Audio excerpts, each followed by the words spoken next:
एक। सभी को नमस्कार। एक बार फिर से स्वागत है मॉक साक्षात्कार में।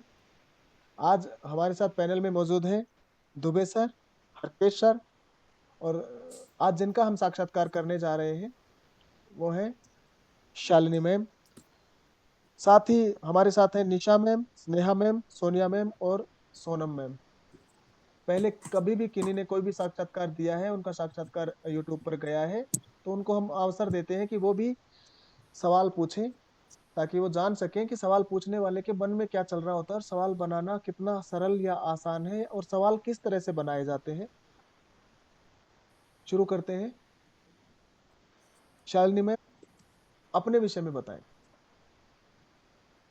जी सर। नमस्कार सर, मेरा नाम शालिनी सिंह है। मैं उत्तर प्रदेश राज्य के अंबेडकर नगर जिले की रहने वाली हूँ। मैंने अपनी 10वीं और 12वीं की शिक्षा अपने गांव के स्कूल यूपी बोर्ड से मैंने किया है। मैंने अपना स्नातक और स्नातकोत्तर डॉक्टर राम मनोहर लोहिया अवध विश्वविद्यालय से फैजाबाद से किया है। मैंने अपना बीएड लखनऊ विश्वविद्यालय लखनऊ से किया है।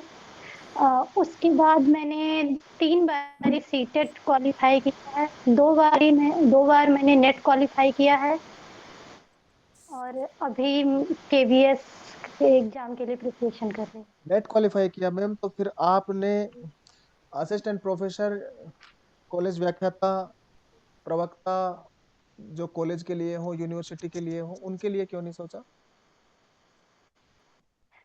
सर अभी उसके बाद से मुझे अवसर बहुत नहीं मिले हैं। एक बार पिछली बार जब वैकेंसी आई थी तो मैंने दिया था, लेकिन उसमें मेरा चयन नहीं हो पाया। मतलब ये है कि अभी आप केंद्रीय विद्यालय में चयन होने के बाद आप तैयारियां करेंगी प्रोफेसरशिप की, जी सर। और केंद्रीय विद्यालय को जी छोड़कर सर। आप चली जाएंगी। सर अगर उसके समकक्ष हमको मुझे कहीं भी उसके समकक्ष पद पर कहीं भी मिल रहा है तो नहीं छोड़ेंगे, क्योंकि केंद्रीय विद्यालय ऐसी संस्था जहाँ मुझे बहुत कुछ सीखने को मिलेगा। लेकिन अगर उसके ऊपर के पद मुझे मिल रहे हैं जैसे असिस्टेंट प्रोफेसर, तो जी अवश्य मैं छोड़ूंगी। तो आपने जेआरएफ के साथ नेट किया दोनों बार? जी सर। नेट सॉरी जो किया वो सर। जेआरएफ के सुन। साथ किया? जी सर। जेआरएफ नहीं हुआ, मेरा नेट हुआ है सर। नेट किया है। जी जी, दुबे सर। मैडम आपकी रुचि क्या क्या है?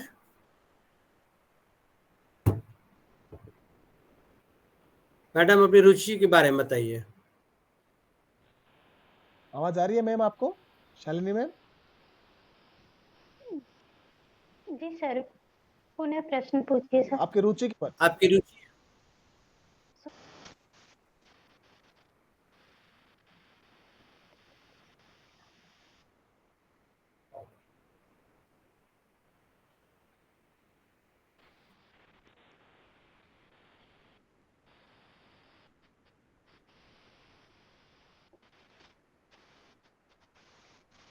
शालिनी मैम, आप तक आवाज जा पा रही है हमारी? नेटवर्क जी सर। प्रॉब्लम लग रही है सर। जी सर, अभी आ जी रही है। मैम, बताएं अपने रुचियों के विषय में बताएं। सर मुझे कविताएं लिखना, पढ़ना, बहुत सारी बुक्स पढ़ना, और मुझे खाना बनाना बहुत पसंद है। अच्छा, आप कविता जो लिखती हैं तो कविता जी सर। कैसे लिख पाती हैं? या आप ये भी बताइए कि एक कोई भी कवि है वो कविता कैसे लिख पाता है? आप भी कुछ कविता लिखती हैं? अ, जी सर। हाँ, बताइए तो कविता आप कैसे लिख पाती हैं? क्या चीज़ है आपको प्रेरित करती है कविता लिखने के लिए? सर जैसे कभी पढ़ाई के दौरान या किसी घटनाओं को सुनने के बाद मन में अनेक प्रकार के जो भाव उत्पन्न होते हैं उसको एक लिखित रूप में व्यक्त कर देते हैं। नहीं, सभी अनुभूति करते हैं पर सभी व्यक्त नहीं कर पाते, क्यों नहीं कर पाते हैं? सर करने के लिए अगर चाहे तो सभी लोग कर सकते हैं। हाँ, थोड़ी सी अभ्यास की जरूरत है। ठीक है, उसके साथ भी आप 10वीं में एक अध्याय है, मैं क्यों लिखता हूँ, जी अज्ञे जी की रचना है, तो उसमें इस जी सवाल का जवाब छिपा हुआ है, तो वो चीज़ भी सर, आप थोड़ा मैंने नहीं पढ़ लें। पढ़ा। हाँ, पढ़ लीजिएगा, ठीक। और आप जो इंटरव्यू दे रही हैं, आपके पीछे बहुत सारे चार्ट्स लगे हुए हैं, लग रहा है बहुत ज़्यादा आप अध्ययनशील हैं। जी सर, धन्यवाद सर। अब बताइए कि आपका जो आप खाना बनाने में आपकी रुचि है, क्या-क्या बना लेती हैं जो थोड़ा विशिष्ट हो, अलग हो दूसरों से? सर अपने जो पारंपरिक खाद्य भोजन है, जैसे हमारे यहाँ एक खस्ता बनता है जी, जो डाला छठ होता है उस पे हमारे यहाँ एक मतलब उस पे खस्ता जो सूर्य जी को अर्पण किया जाता है। तो खस्ता मुझे बहुत प्रिय है और मेरे पिताजी को भी बहुत पसंद है। मेरे घर वाले भी बहुत खाते हैं। तो आप स्वतः बनाती हैं कि माताजी के साथ बनाती हैं? जी, स्वतः बनाते हैं। अच्छा, अच्छा। आपका प्रिय कवि? जी सर। प्रिय कवि मेरे रामधारी सिंह दिनकर जी हैं। दिनकर जी ही क्यों? क्योंकि सर जो उन्होंने ओजपूर्ण कविताएं या खंड काव्य और काव्य लिखे हैं वो मुझे बहुत पसंद है। अच्छा, तो ये खंड काव्य और काव्य में क्या अंतर होता है?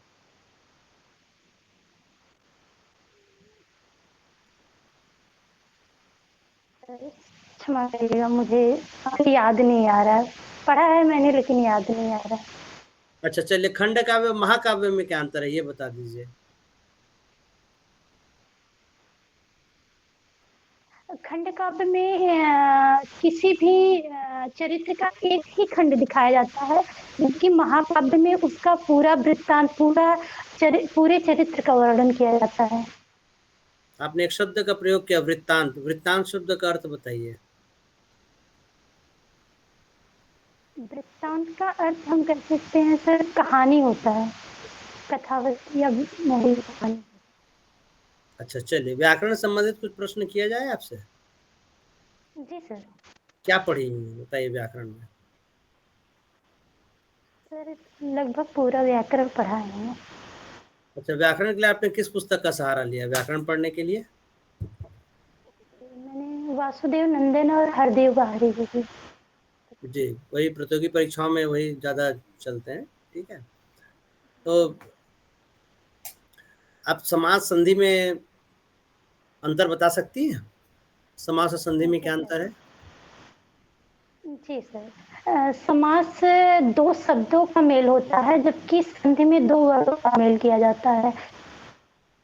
अच्छा, संधि में जो उसको अलग करने की प्रक्रिया होती है उसे कहते हैं संधि विच्छेद। जी सर। समास में अलग करने की प्रक्रिया को क्या कहा जाता है? समास विग्रह सर। विग्रह का विपरीत विपरीत शब्द क्या होगा, विलोम शब्द क्या होगा विग्रह का? संग्रह सर। बिल्कुल सही, ठीक है। शर्मा जी। जी धन्यवाद सर। हरकेश सर। जी सर, धन्यवाद सर। शालिनी मैम, हिंदी साहित्य का इतिहास तो आपने पढ़ा ही होगा। जी सर। तो हमें ये बताइएगा मैम कि ये हिंदी साहित्य का इतिहास सर्वप्रथम किस भाषा में लिखा गया था? सर प्रथम फ्रेंच भाषा में लिखा गया था। जी, लेखक कौन थे? गार्सा दताती ने लिखा था, इस्तवार द ला लिटरेतुर एंदुई ए हिंदुस्तानी नाम से। हिस्टोयर द लिटरेचर एंड हिंदुस्तानी। तन। ओके। हिंदी साहित्य का काल विभाजन, रीति काल का समय बता सकती हैं क्या? जी सर। जी, 1700 से विक्रमी संवत 1700 से 1900। आवाज कट रही है आपकी। ठीक है मैम। इस समय जो काव्य की विधियां थी, परंपराएं थी, वो कितने प्रकार की थी? कितने तरह के काव्य लिखे जाते थे रामचंद्र शुक्ल जी के हिसाब से? रीतिकाल में सर? हाँ। सर मैंने मुक्तक काव्य पढ़ा है, मुक्तक लिखी जाती है। रिमाइंड करिए, रीतिकाल में जैसे भक्ति काल में, भ- भक्ति काल में लिखी जाती थी। विश्वनाथ प्रसाद मिश्र जी ने इसे 3 खंडों में बांटा है, रीति सिद्ध, रीति मुक्त और रीतिबद्ध। जी जी, मैं वही जानना चाह रहा था। और मैं जी तो रीति मुक्त के किसी 2 कवि का नाम बताएंगे क्या? जी, आलम, बोधा, ठाकुर। घनानंद, ठीक। जी व्याकरण में आपका मजबूत पक्ष क्या है मैम? अलंकार के बारे में जानती हैं? जानती तो होंगी, जी मैं कैसा क्वेश्चन जी पूछ सर। रहा हूँ। दरअसल सर, मैं पहला इंटरव्यू ले रहा सर हूँ बहुत बढ़िया है और सर, ऐसे ही पूछा जाता है, सही अचानक है, बहुत बढ़िया है सर। अचानक आपने जो है मुझे कह दिया, तो इसलिए जो है सर बहुत बढ़िया है। मैं तो तो मैं तो कैंडिडेट का नाम पूछ लेता हूँ कि शालिनी मैम अपना नाम बताइए। मतलब उनका तरीका देखा जाता है ना कि बताना क्या है, कैसे बताना है। ऐसे ना, सही है एकदम, बहुत बढ़िया सवाल पूछ रहे हैं जी सर जी, आप। हाँ पूछिए सर। Okay sir. मैम, अलंकार कितने प्रकार के होते हैं? विस्तार में जो पढ़ते हैं हम लोग जी ग्रेजुएशन या पोस्ट ग्रेजुएशन के लेवल में, अलंकार के भेद कितने होते हैं, बताएंगे क्या हमें आप? सर अलंकार के 3 भेद पढ़े जाते हैं, शब्द अलंकार, अर्थालंकार और उभय अलंकार। उभय अलंकार, वही मैं जानना चाह रहा था कि ये 3 भेद होते हैं। और अलंकार के प्रकार जी सर। अब तक मैक्सिमम कितने बताए गए हैं, बता सकती हैं क्या? सर कितने क्षमा तरह के चाहेंगे, अलंकार? पुनः प्रश्न? हाँ मैम, मतलब एक मिनिमम अलंकार और मैक्सिमम अलंकार कितने बताए गए हैं? मैक्सिमम अलंकार, कई कवियों ने, कई व्याकरणाचार्यों ने अलंकार के अपने अपनी जी प्रकार बताए हैं, तो मैक्सिमम सबसे ज्यादा कितना बताया गया है? क्षमा करिएगा सर, अभी याद नहीं कर पा रहे हैं, लेकिन 38 पढ़े हैं, किसी ने कहा है, बताया है 38। चलिए मैम, देख लीजिएगा इसको। और एक भ्रांतिमान अलंकार का उदाहरण बताएंगे क्या आप? शांतिमान जी। हम्म। अ, मैम, मैं सर थोड़ा लीक अभी से हटके मुझे पूछ सर, मैं थोड़ा लीक से हटके पूछ रहा हूँ। लीक पर ही है सर। लेकिन साक्षात्कार में कुछ भी पूछ सकते हैं, कोई पाठ्यक्रम नहीं होता। सही पूछ रहे हैं सर, एकदम बहुत बढ़िया पूछ रहे हैं। अच्छा, और जैसे सर ने पूछा ना, अलंकार अधिकतम किन विद्वान ने अधिकतम अलंकार बताए हैं, तो बहुत सारे विद्वानों ने बहुत 100 से ज्यादा भी बताए हैं। हाँ जी। जी जी, वही कह रहा हूँ कि मैम देख लेंगी अपना, वो क्लियर हो जाएगा मैम का। केशवदास जी ने अपने जो कवि प्रिया लिखा है उसमें 105 अलंकारों का प्रयोग किया है। जी जी, मैम तो ये मैं कह रहा था कि भ्रांतिमान अलंकार का उदाहरण याद आया क्या आपको? सर उसका पद तो मुझे याद नहीं आ रहा, लेकिन वो है ना, बीज दाड़िम समझ के हाँ, भ्रांति से ऐसे करके। नाक का मोती अधर की कांति से, बीज दाड़िम का समझकर भ्रांति से, देख कर सहसा सुख मौन है, सोचता अन्य सुख यह कौन है, कौन कौन है। है। कौन है? जी हाँ, ठीक है मैम। ठीक है जी सर। सर, बहुत धन्यवाद सर। शालिनी मैम, धन्यवाद। निशा मैम। जी सर। शालिनी मैम। नमस्कार मैम। नमस्कार। बताइए कि साहित्य अकादमी पुरस्कार कितनी भाषाओं में दिया जाता है? मैम साहित्य अकादमी पर 24 भाषाओं में दिया जाता है। 22 भाषाएं जो हमारे संविधान में उल्लिखित हैं, और अंग्रेजी और राजस्थानी भाषा को भी दिया जाता है। हाँ जी, लेकिन जो अभी 2022 वाला, जो 2023 में दिया गया है साहित्य अकादमी पुरस्कार, वो कितनी भाषाओं में दिया गया है? इस बार वाला? माफ करिएगा, क्षमा करिएगा। मैम इस बार 23 भाषाओं में ये दिया गया है। आप ये बताइए कि कृष्णा सोबती जी को साहित्य अकादमी पुरस्कार उनकी कौन सी रचना के लिए मिला था?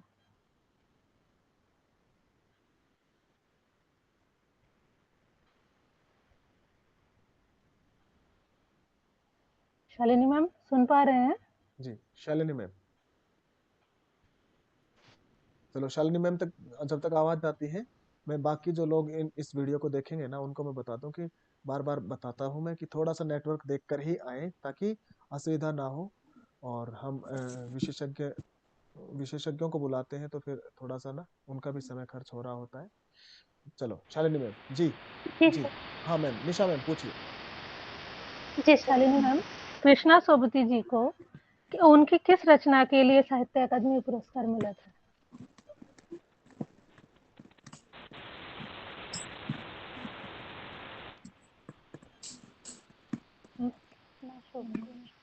जिंदगी नामा के लिए। जिंदगी नामा उपन्यास के लिए। हाँ जी, जी धन्यवाद सर। धन्यवाद मैम। स्नेहा मैम। मैम निशा मैम बहुत बढ़िया सवाल पूछे, दो दो तीन तीन सवाल, और इनमें ना ऐसे ऐसे नई नई जानकारियां लाते रहिए। जी स्नेहा मैम। जी जी सर, जी सर। मैम मेरा प्रश्न है आपसे। कृष्णा सोबती जी का कक्षा 11वीं में एक पाठ है, आप पाठ का नाम बता सकती हैं? जी मैम, उनका एक संस्मरण है, मियां नसीरुद्दीन करके है। मियां नसीरुद्दीन का, ठीक है। मैम बता सकते हैं, आपने पढ़ा है ये पाठ, तो ये संस्मरण कहाँ से संबंधित है, किस शहर से?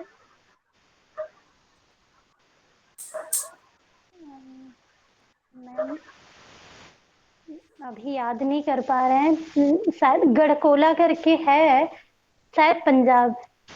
नहीं, ये दिल्ली से संबंधित है।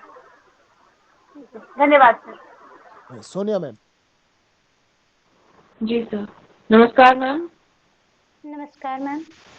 मैम मेरा आपसे पहला प्रश्न है कि आपने उल्टा पिरामिड शैली के बारे में पढ़ा है? जी मैम। इसका प्रयोग किस में किया जाता है? इसका प्रयोग मैम पत्रकारिता में किया जाता है। जी ठीक है। इसके अलावा मैम मेरा आपसे दूसरा प्रश्न है कि भारत में पहला छापा खाना कब और कहाँ खुला था? मैम शायद गोवा में, और 1764 के आसपास। मैम समय आप एक बार देख लीजिएगा। जी सर। जी धन्यवाद मैम। हमने जो सवाल पूछे हैं ना, तो फीडबैक देते समय हम प्रयास करेंगे कि उनके जवाब भी हम इसी वीडियो में बता दें। अगर उनके जवाब हमें आ रहे हैं तो तब तक हम ढूंढ लेंगे, और तब तक हम ले लेते हैं सोनम मिश्रा मैम। सोनम मैडम। जी नमस्ते शालिनी मैम। नमस्ते मैम। मैम आप मुझे ये बताइए कि विकास क्या होता है, विकास का अर्थ क्या है? विकास जो किसी भी व्यक्ति गर्भ से शुरू होकर जीवन पर्यंत जो चलती रहती है, या हम कह सकते हैं कि जो गर्भ से शुरू होकर मृत्यु पर्यंत तक चलती रहे, उसे हम विकास कहते हैं। तो क्या हम इसे कह सकते हैं कि प्राणी में जो नवीन आकृति या आदत का जो निर्माण होता है वह विकास है? जी मैम, कह सकते हैं। Okay ma'am. अच्छा मैम ये बताइए, जो जीन पियाजे जी ने नैतिक विकास का सिद्धांत दिया था, क्या आप इसको जानती हैं? मैम मैंने नहीं पढ़ा। जीन पियाजे जी नैतिक विकास। Sorry ma'am. कोई बात नहीं मैम। जीन पियाजे का और कोई जो सिद्धांत आपको याद आ रहा हो? जीन पियाजे का संक्रियात्मक सिद्धांत है, जो जिसमें उन्होंने अवस्थाओं में बांटा था, 4 अवस्थाओं में बांटा था विकास को।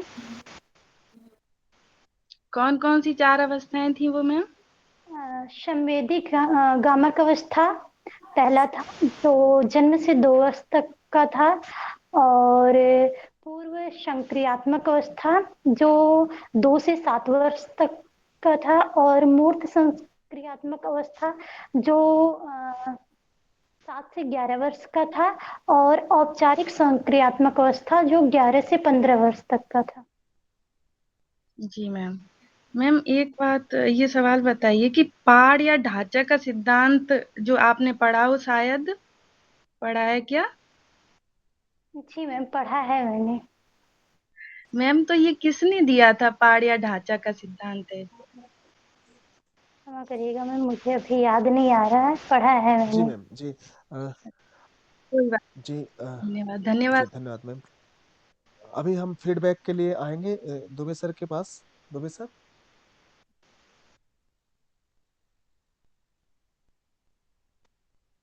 शर्मा जी बोलिए।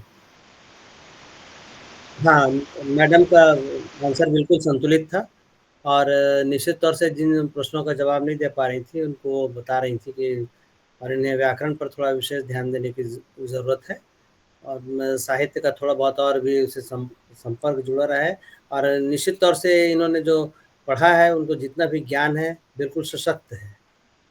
आपको हमारी से शुभकामनाएं। धन्यवाद सर।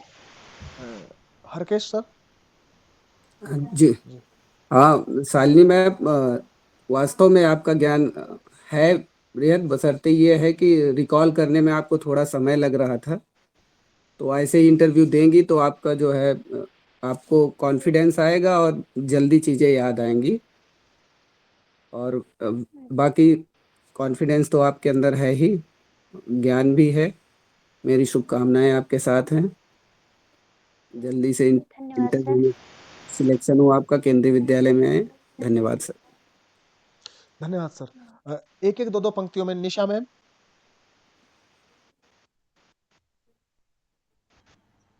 शालिनी मैम, हम भी आपकी की तरह प्रतिभागी हैं। फीडबैक नहीं दूंगी, सिर्फ शुभकामनाएं दूंगी। आपको आपके भविष्य के लिए शुभकामनाएं। बहुत बढ़िया मैम। धन्यवाद जी सर। धन्यवाद मैम। स्नेहा मैम। जी जी सर। मैम आपको बहुत सारी शुभकामनाएं। धन्यवाद जी मैम। जी। सोनिया मैम। जी सर, भविष्य के लिए शुभकामनाएं ma'am. Sonam Mishra ma'am. Ma'am आपको बहुत बहुत शुभकामनाएं। जी धन्यवाद मैम। मैम आपके कोई सवाल? सर सवाल है बहुत सारे। जैसे सर अगर ये पूछते हैं कि आप केवी में ही क्यों जाना चाहती हैं, या आपने सर अभी एक प्रश्न किया कि यदि आपको असिस्टेंट प्रोफेसर में आपकी जॉब लगती है तो क्या आप वहां से केवी को छोड़ देंगी, तो क्या इसका सटीक उत्तर क्या होगा? जी बहुत बढ़िया सर। लोग आप बताना चाहेंगे कोई उत्तर? जी, इसके लिए आप ये बता सकती हैं, ईमानदारी पूर्ण उत्तर होना चाहिए कि प्रगति हर कोई चाहता है। अगर मुझे उच्च पद मिलेगा, जैसे पीजीटी में बन जाऊँ और उसके बाद मुझे सहायक प्राध्यापक का पद मिलेगा, तो निश्चित तौर से यदि मुझे वो मिलेगा तो मैं जाना चाहूँगी। परंतु अगर जब तक सहायक प्राध्यापक पद नहीं मिल रहा है, तब तक मैं केंद्रीय विद्यालय संगठन एक ऐसी संस्था है, केंद्रीय विद्यालय एक ऐसा विद्यालय जिसकी एक प्रतिष्ठा है, एक उसका मानक है। तो मैं चाहूँगी कि ऐसे संस्था से जुड़कर मैं शिक्षा के क्षेत्र में आगे बढ़ सकूँ और मैं भी कुछ बहुत सारी नई-नई चीज़ें जान सकूँ। ये आप उत्तर दे सकते हैं। हाँ सर, इसमें एक चीज़ और ऐड कर सकती हैं कि मैं जहाँ रहूँगी, चाहे यहाँ रहूँ, चाहे और जगह रहूँ, मैं बच्चों के साथ पूरा न्याय और पूरी ईमानदारी से अपना कर्तव्य निभाऊंगे। जी धन्यवाद सर। और दूसरा, केवी में ही क्यों आना धन्यवाद चाहते हैं, सर। ये वाले सवाल का जवाब आप कोई देना चाहे तो? है ना मैम? बाकी रह गए ना आपका ये सवाल? जी हाँ सर। सर, केवी में ही क्यों आना चाहते हैं? चलो। इसका जवाब मैंने अभी दिया सर कि केवी केंद्रीय विद्यालय संगठन एक ऐसा मानक विद्यालय है कि जिसमें जहाँ शिक्षा का विद्यालय जो शिक्षा का स्तर बड़ा उच्च होता है। यहाँ पर साथ ही केंद्रीय विद्यालय में कार्य करने का सौभाग्य प्राप्त होने पर जो शिक्षक शिक्षिकाओं को भारत के कोने-कोने में जाने का भी सुअवसर प्राप्त होता है, जिससे वो भारतीय संस्कृति के बारे में गहरा परिचय भी होता है। साथ ही केंद्रीय विद्यालय में विभिन्न भाषा-भाषी के क्षेत्र, विभिन्न राज्यों के विद्यार्थी पढ़ते हैं।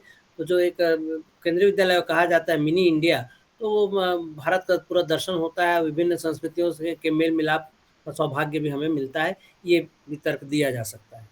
जी मैम, और सवाल? धन्यवाद सर। नहीं सर। सर मुझे क्या अभी किस पर अच्छी पकड़ बनानी चाहिए, साहित्य या व्याकरण?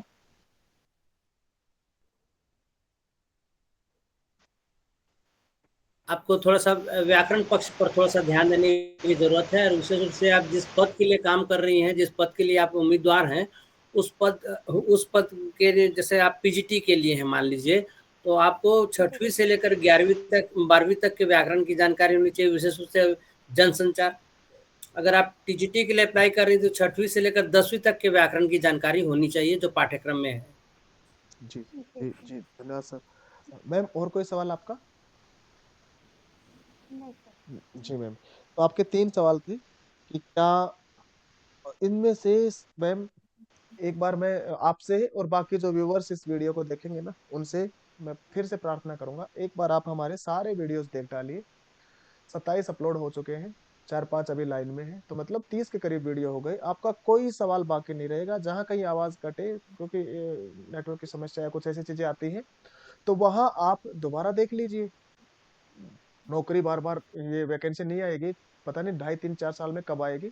तो 2-3-4 बार देखिए, आपके सब सवालों के बहुत अच्छे से जवाब आपको हर वीडियो में थोड़ा थोड़ा करके या किसी में पूरे के पूरे करके मिल जाएंगे कि केवी में क्यों आना चाहते हैं, या फिर आप भाई उच्च शिक्षा क्षेत्र में या केवी छोड़कर या कुछ ऐसे भी जो भी सवाल आए वो।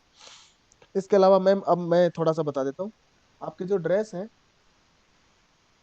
क्योंकि ये सवाल बहुत बार आया जी शुरुआत सर। में कि ड्रेस क्या पहन के जाएं, किस तरह से। तो मेरे विचार से ठीक है, तैयार थे आप बहुत देर से, तो ये अच्छी चीज है कि आप पहले से ही तैयार थे। और मतलब आप की बाकी तैयारियां थोड़ी सी कम थी वो दिख रहा था, लेकिन साक्षात्कार देने के लिए तैयार थे कि चलो मैं शुरुआत तो करूं, पहल करने के लिए तैयार थे। ये बड़ी अच्छी चीज है।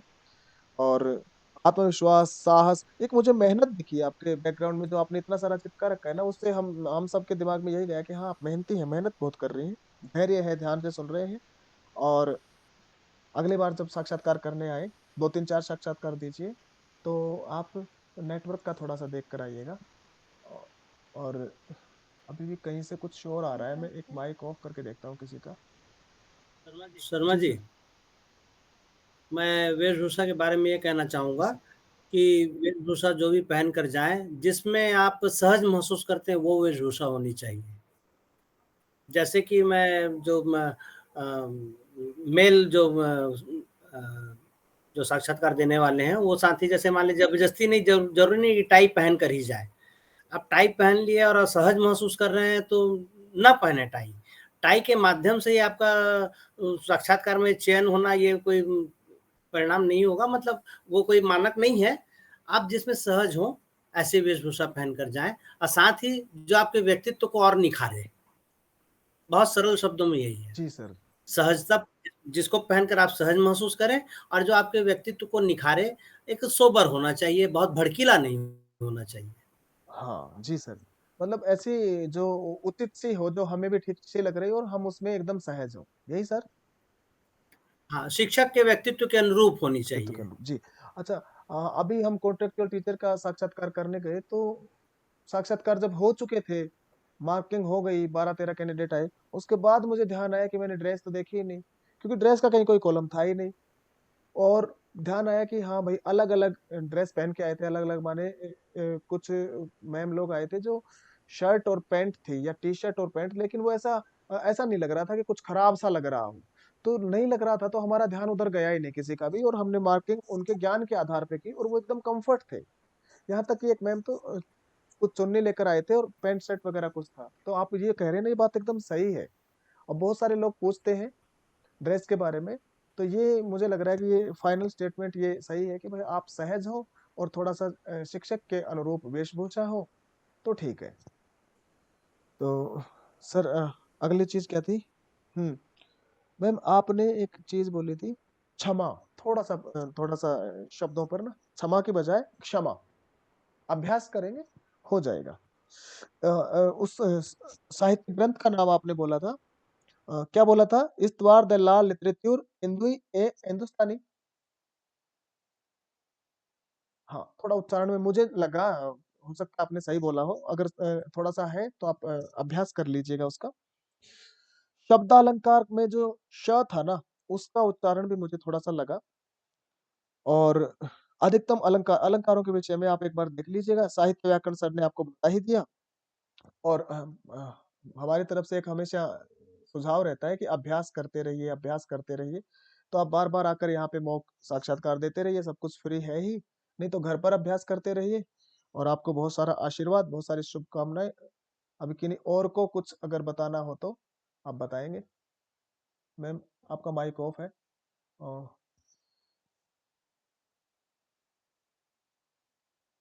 धन्यवाद जी, सर। धन्यवाद मैम। अच्छा, बहुत बार हमसे भी हो जाती है, कभी कभी शुभकामनाएं बोल देते हैं जल्दी जल्दी में। जैसे अभी मुझे लगा कि मैंने शुभकामना तो नहीं बोल दिया, बोलना शुभकामना था। तो बहुत सारी शुभकामनाएं सभी को। बहुत धन्यवाद दुबे सर, धन्यवाद राकेश सर, धन्यवाद Nisha ma'am, Sneha ma'am, Sonia ma'am, Sona ma'am, आप सभी को बहुत सारा धन्यवाद। और जिनको जो मुझसे छोटे हैं उनको बहुत सारा आशीर्वाद।